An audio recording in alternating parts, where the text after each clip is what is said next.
Fala aí pessoal, beleza? Carlos aqui iniciando mais uma aula da nossa playlist sobre Backend VTEX.io e hoje a gente vai falar um pouco sobre Resolver. Na aula anterior a gente implementou um Middle, implementou nossa primeira API REST, entendeu como que funciona ali e basicamente hoje a gente vai implementar o nosso Resolver, a nossa API de GraphQL e executar ela ali no GraphQL IDE, que o próprio build aqui vai fornecer para a gente uma rotinha na infraestrutura do VTEX.io, beleza?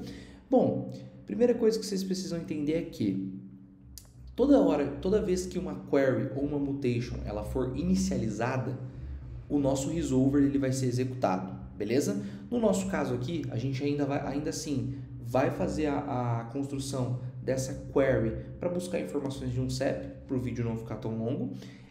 E depois, pessoal, só recapitulando, quando eu acabar essas aulinhas básicas aqui que dá um overview sobre o todo, a gente vai de fato seguir e implementar o nosso projeto, que é aquele que eu falei lá da primeira aula, onde talvez a gente vai fazer o vínculo com um app administrativo, um app de front-end, vamos pensar ainda nisso, beleza? Bom, primeira coisa, a gente precisa ter uma pasta chamada GraphQL fora de Node na raiz do nosso projeto, beleza? E essa pasta ela possui dois arquivos importantíssimos. O types, que é onde a gente vai definir o tipo das nossas queries e mutations, e o schema.graphql, que é onde a gente de fato vai definir a estrutura das nossas queries e mutations, beleza? Isso tudo para depois a gente exportar elas e poder fazer a utilização, por exemplo, nesse nosso cenário aqui lá no GraphQL IDE. Detalhe importante, para a gente trabalhar com GraphQL aqui no nosso serviço backend, a gente precisa vir dentro do manifesto JSON e adicionar um novo builder chamado GraphQL, beleza? Feito isso, pessoal, a gente pode vir dentro de schema.graphql e criar a estrutura da nossa primeira query. Como a gente faz isso? A gente simplesmente vem aqui e cria um type query e a gente define a estrutura da nossa inicial dela, que vai ser search sep, beleza? Ela vai receber um argumento aqui, correto? Ela vai receber um argumento que vai ser o nosso sep do tipo string e aqui basicamente a gente vai definir o tipo que eu já me adiantei aqui, peguei aquele retorno que a gente teve da requisição da nossa API REST e tipei aqui a nossa primeira query. Então eu vou usar o addresses aqui. Beleza? Feito isso, a gente vai implementar um cache básico aqui para essas nossas consultas. A gente vai definir um cache control, um controle de cache, e a gente vai falar que o escopo dele é público. O que isso quer dizer? Eu tenho duas opções para definir escopos das minhas queries e mutations. Posso definir que ela é pública ou que ela é privada. No nosso caso aqui, ela é público. Beleza? Então, o escopo é público. E eu tenho o max age, que é onde eu vou definir um cache para essa consulta, eu vou deixar as informações armazenadas ali por um período de tempo.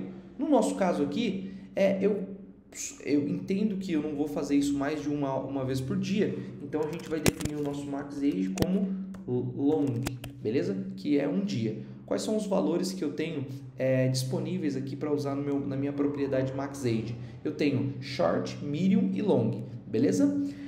Bom, implementado aqui o nosso cache básico para a nossa query e implementada a estrutura básica dela, eu posso de fato vir até a minha pasta resolver e dentro dela eu vou criar um arquivo chamado search.sep.ts. Aqui a gente vai começar, aqui é onde a gente define as nossas queries, os resolvers das nossas queries e mutations. Então eu posso vir aqui criar um objeto, exportar uma constante chamada queries, que depois eu vou precisar declarar ela dentro do meu index.ts ali para exportar essa API GraphQL, né? Então aqui eu venho e faço o quê? Vou criar uma função, tá? Chamada searchSep. Essa função searchSep, ela basicamente, essa função searchSep, ela basicamente é uma arrow function, né? E a gente precisa, assim como no Middle, vocês vão ver que a estrutura é muito próxima, muito parecida com a de um Middle, tá? A gente precisa receber aqui também o contexto da nossa aplicação, tá? Para que a gente consiga acessar o nosso client do ViaSep e utilizar o método searchSep. E eu preciso também receber os argumentos. Ao contrário do Middle, que a gente precisava parsear as informações para poder capturar, ler elas corretamente e capturar o que a gente precisava, aqui a gente vai de fato acessar os argumentos e já passar ele para o nosso método ali, beleza? Então aqui a gente precisa, primeira coisa, fazer um args, a gente precisa receber o contexto aqui, certo? Opa, receber o nosso context. Aqui a gente também precisa fazer uma desestruturação, certo? Então aqui eu vou receber, assim como no Minder, porque eu estou passando um pouco mais rápido. É o mesmo processo que a gente fez no Minder. Então aqui eu recebo o meu client chamado ViaSep e aqui eu recebo o contexto. Feito isso, pessoal, a gente já tem acesso ao método searchSep e a gente consegue, de fato, através do nosso client, chamar ele e executar a nossa comunicação, beleza? Eu poderia simplesmente vir aqui fazer searchSep e passar um SEP hardcoded aqui, mas a gente vai receber o SEP desses nossos argumentos. Detalhe importante, deixa eu só tipar isso aqui, tá? Para não ficar, que esse aqui a gente sabe o que é, a gente sabe que os nossos argumentos que vamos receber aqui, eles vão ser o SEP, que é do tipo string. Feito isso, pessoal, a gente já sabe o que esses argumentos, o que a gente recebe aqui nesses argumentos, a gente pode fazer uma desestruturação e receber o SEP aqui também, tá? Opa, receber o SEP aqui, e eu poderia já estar passando para a minha requisição aqui o SEP. Bom, basicamente está pronto a nossa estrutura do nosso resolver, eu já consigo executar essa query, falta agora eu exportar ela, né, para que eu consiga fazer a utilização lá no nosso GraphQL IDE.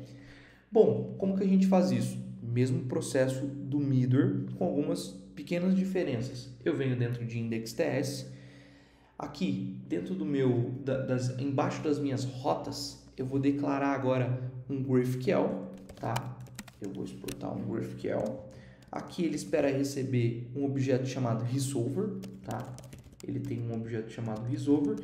E aqui é onde eu exporto, né, as minhas queries ou mutations de fato. Então eu poderia vir aqui, por exemplo, e colocar query, inúmeras outras queries, caso eu tenha.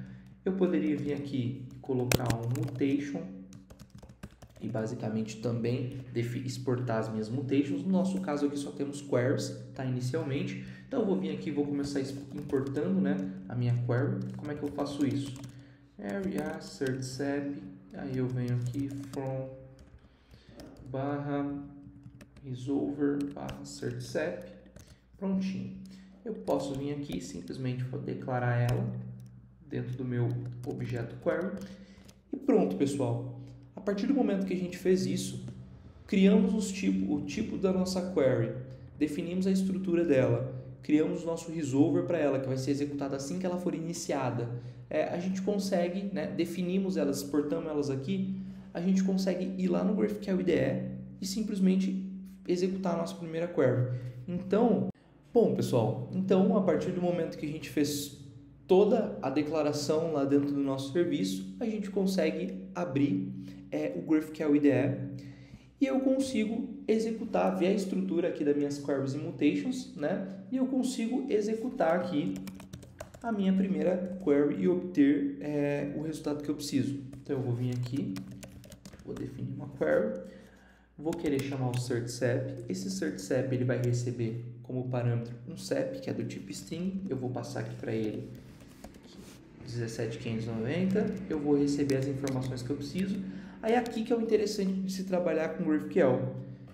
Na nossa API REST a gente vai receber tudo que a API lá devolver. Aqui não. Aqui eu posso simplesmente, se eu quiser só o SEP, eu posso pegar só o SEP. Se eu quiser pegar o logradouro, ok. Se eu quiser pegar o complemento, também. O bairro e pronto. Queremos só esses 4. Não precisamos nada além disso. A gente consegue ir filtrando um pouco melhor. Ou seja, trabalhando com GraphQL, a gente consegue deixar nossa requisição um pouco mais rápida, né? Mais performática. Então, esse é o benefício de se trabalhar com GraphQL dentro dos nossos serviços. Beleza? Bom, vou executar aqui para ver se está tudo certo, se ele retorna alguma coisa para mim. Então, basicamente, pode ser que ele demore um pouquinho. Qualquer coisa a gente atualiza. Tá aqui. Retornou para nós o nosso data e aqui as informações referentes a esse SEP. Beleza? Bom, pessoal, espero que tenha sido bem enriquecedor para vocês. Espero que vocês tenham gostado. Talvez na próxima aula eu vou fazer um apanhadão de tudo isso e trazer algumas dicas a mais. E aí a gente parte de fato para o nosso projeto, beleza? Valeu, abraço, tchau, tchau.